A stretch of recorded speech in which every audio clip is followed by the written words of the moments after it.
Now, the thing is, since you were first on our show, and you came here, you told us the whole story about you and Jani Lane.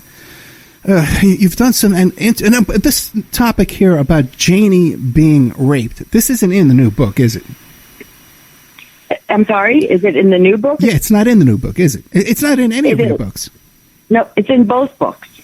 You talk about the rape in both? It's a sentence in both books, just a revelation of why he went down the road he went, and I was just trying to make people understand. I mean, when he passed, there were so many people just talking crap about, he was a drunk, he was this, there's so many people that have so many horrible things to say behind a keyboard, and I don't have a malicious bone in my body. I'm not a mean-spirited person. I loved my husband when I married him. I loved him when I divorced him. I loved him as my friend. We remained in each other's lives. We were always close. We have a daughter together. He was a confidant. There was never a time that I was ever out to hurt him or his legacy or his heart or, talk badly about him. I would never do that. We have a child together, like I said, and people like to sensationalize things and, make the worst of a situation. And what I mentioned was already a hurtful, humiliating situation for him. It ruined his relationships, his ability to be happy, to pursue the career that he loved. It affected him on a daily basis in every way, and it was the demise to his life. And I was trying to shed light on who he was and why he did the things he did, because that's what it did for me. And when he told me this, and it made me understand a lot of the whys to many questions I had, and it wasn't me trying to out anyone or shame him or anyone for that matter. I just felt for him. And when you read the book, you will see that I speak about it compassionately, not in a derogatory way. I would never, victimize an already victim, and in a way, many people have reached out to me saying that it's given them the courage to come forward and speak about the things that they've been through. And it does release sort of a prison that a person holds within them that they feel shamed to share. And he never felt he could. I mean, to a couple of people, yes, but, I just felt like there's never just one victim. And if me even saying that this happened could, free somebody else, maybe come forward, make them feel the courageousness, a bravery to speak up and maybe get healed by it. That was where this came from. No other place beyond that. Because unfortunately, there is a stigmatism, I guess you could call it. There's that shame of a male being raped by another male. There's that extra trauma in your life because I guess of closed-minded people, you know what I mean? Absolutely. It really is quite common in the military, in prisons and stuff like that. Male-on-male rape is a lot more common than people realize. Right. Now, and the entertainment industry is a lot more sinister than people realize. Right. We just recently had a guest on our show, too. He hasn't come publicly with the story, but this guy's a big bodyguard type guy. And when he was a teen actor, he was raped by a very well-known star that you would know his name immediately. He doesn't talk about it publicly. Again, the same situation. He was drugged as a teenager and then raped. Now, with Jani Lane, he passed away from alcohol poisoning? Well, I mean, that's what they say he died from, yes, alcohol poisoning. But, I mean, there were other situations that I'm unaware of. But, yes, he died of alcohol poisoning. He had cirrhosis of the liver. He was dying of alcoholism, yes. And so how much alcohol did he consume the day he died? Very, very much. So much so that whoever was with him should have taken him to a hospital and not dropped him off at a hotel. Right. And do you know the person who was with him? No one knows that. Really? And that's a question that I would love to know. Yeah. Okay. Now, that's interesting, too. Okay. Now, when he confessed to you or confided in you about this sexual assault, what year was that? How old was he? And what period of time was that? It was when he first started out, when he first came here. He was trying to, he was trying to make it, and these people promised him, help in the industry and whatnot. And trusting, essentially, and like 18, 19. 18, 19 years old, okay, because I saw that his musical career started when he was like 11 years old. He was already like a musician, getting into bands and stuff. Yeah. He was young, and he trusted, and these people were already established, and took advantage of, his, interest in trying to make it in this industry. Which is common, right? This kind of thing happens to a lot of people, young performers. In fact, we just had the Jordan Pruitt was a guest on the show, and she's suing Disney for what happened to her when she was a child star with Disney. Now, yeah, I mean, look at all of the casting couch stories, and the Harvey Weinsteins, and and look at the R. Kellys and all of these girls trying to be singers. Exactly. It's like, I mentioned it in my first book, and it kind of blew over, but that was before all of the Me Too movement and all of that stuff happened. Now, now the second book comes out. It's not new news, but they are sensationalizing it because of how big it is in the press now. And, I am getting a lot of backlash for it, and a lot of negative attack and criticism and lies and accusations towards me for it. And, like I said, I didn't even take alimony when I left him. Like, this is not about money. So the biggest misconception that you want to clear up regarding this incident and your relationship with the Jani is what? It's not about book sales. I mean, it's one sentence in my book, and it's another sentence in the first book, and it wasn't a premeditated thought to, hey, this is going to make me have book sales. Let's put this in the book. It had nothing to do with that at all. Okay. And I could say this. I've dealt with you, we had a whole nother interview for like 1 hour, and we dealt with each other a little bit off the air. You're definitely not like a diva. You're not like a conniving type guest who's has a lot of preconditions before we do the show. There's a vibe you get from certain guests. You know what I mean? Yeah. I don't get that with you at all. I'm very comfortable with you. You seem to be the same genuine person off the air than you are on. I can say that. Okay. Yeah, definitely.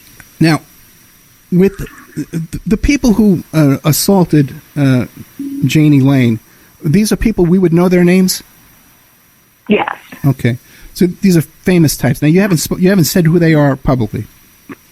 No, and people keep saying that I should out them, and the reality of that is it didn't happen to me, and it would be my word against them. I would be liable. It would be a whole crap storm. I would be essentially putting my life on the line for a storyline that it didn't happen to me.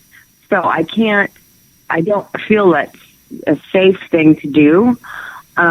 If someone came forward and said, a very similar situation happened to me by so-and-so, right, and if it was the same person, I would gladly say that's the same person that did this. I would totally come forward if someone were to say that, but I'm not going to be the first person to go, it's these people, and because it's my word against who. You know what I mean? Have you spoken to a lawyer about this? No. Okay. I haven't. Okay. But I'm just going by what I would think makes sense. Gotcha. Okay. Now, a couple of things. Now,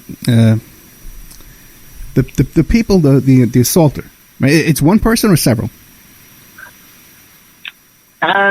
It's a couple. It's a few. Okay. Now, since you've come forward, have they contacted you and said, "Hey, we want you to keep your mouth shut"?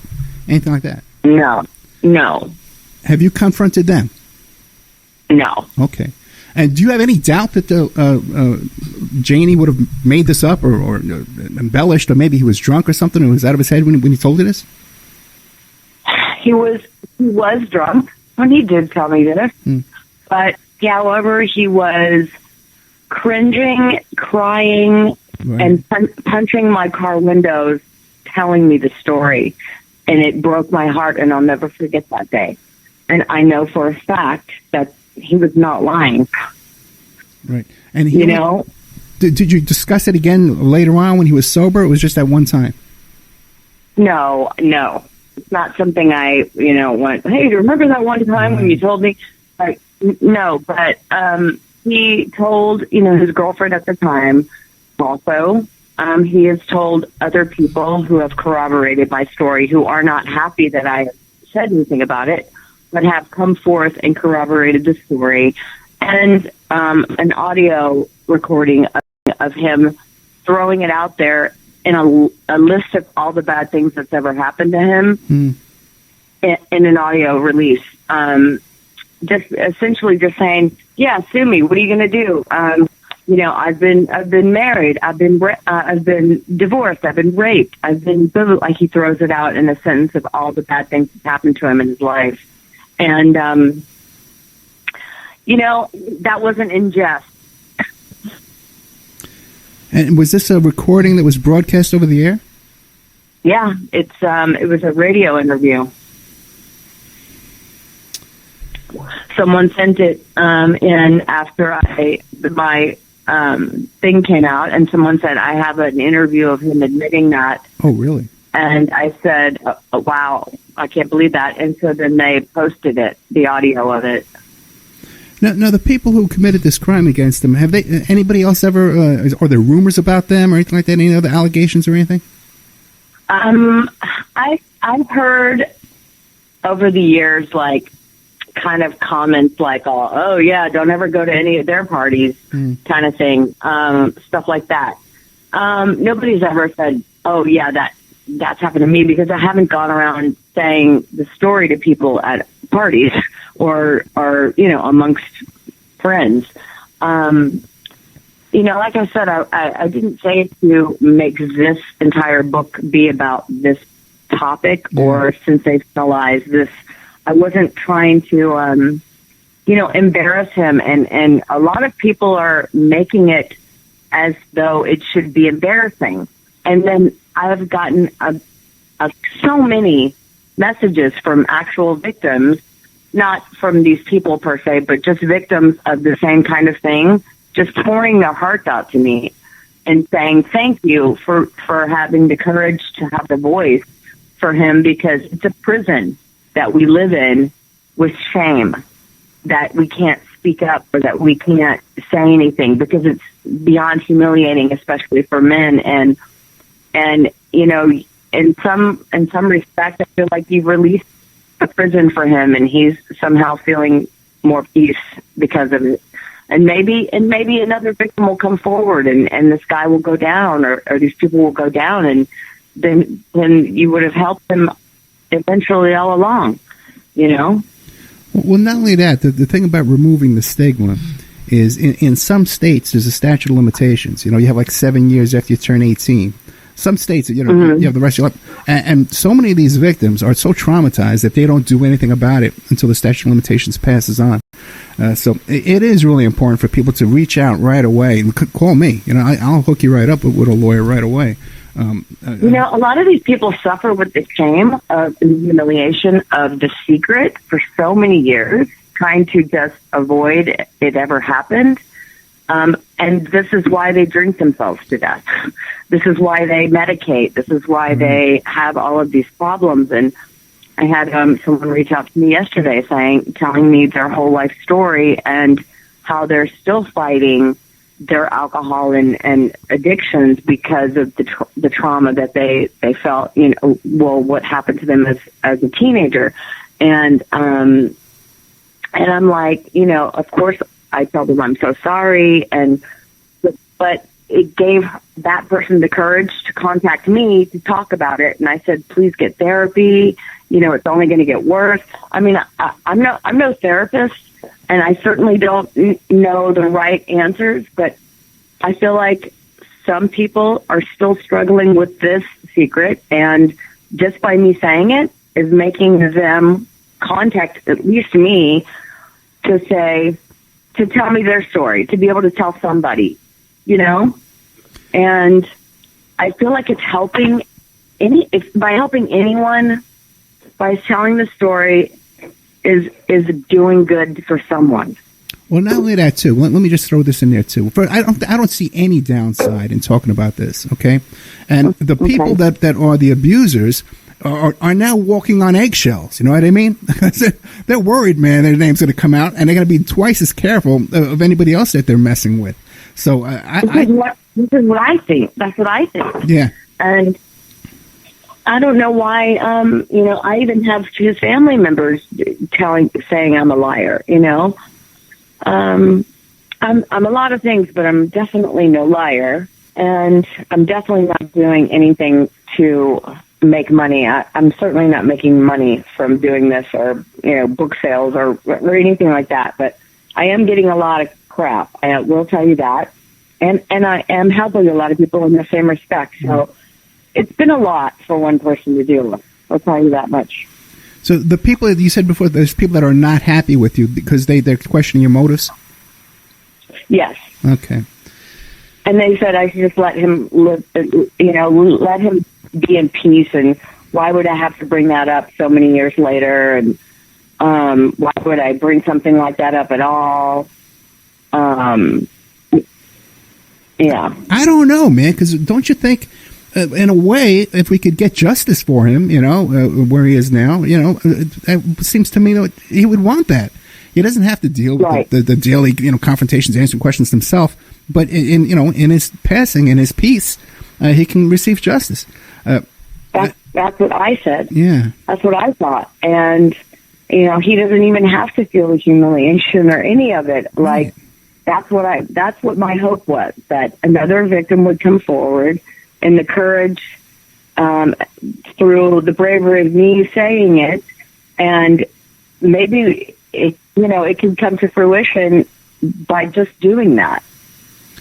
Now, what about yourself? Because you were in the fast lane. You must have been, my God, there must have been sharks all around you all the time. Yeah, I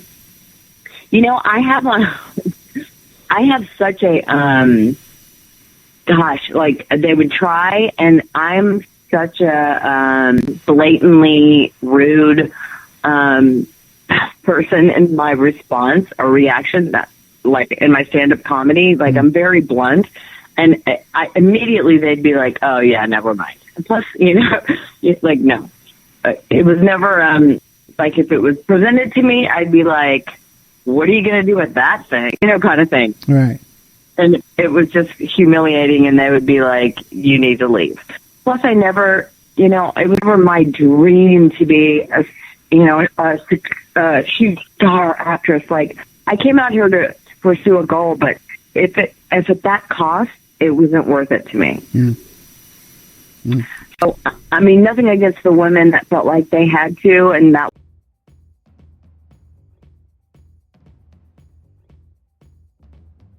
Thank you for tuning in, and please hit that like button, it's appreciated. Make sure that you subscribe for more rock-related content.